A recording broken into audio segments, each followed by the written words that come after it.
Inilah rekaman detik-detik pilot Rusia mendaratkan jet tempur yang rusak pasca baku serang ngelawan Ukraina.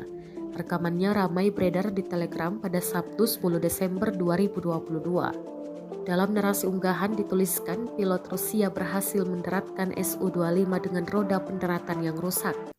Militer Rusia mengapresiasi pilot yang telah melakukan pendaratan terbaik sehingga berhasil menyelamatkan dirinya dan pesawatnya. Tampak detik-detik pesawat mendarat, roda jet tempur tersebut tampak terbakar pasca menginjak aspal. Rekamannya pun kini menuai berbagai komentar dari warganet dan diketahui hingga kini invasi Rusia memasuki hari ke-291.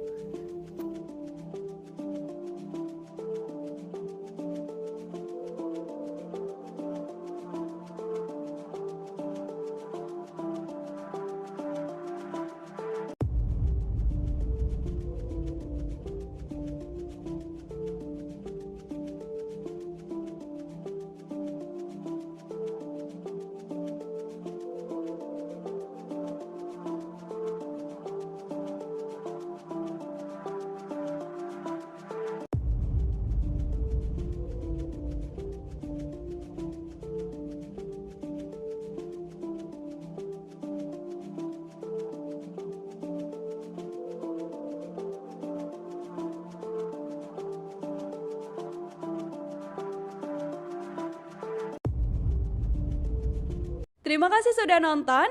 Jangan lupa like, subscribe, dan share ya.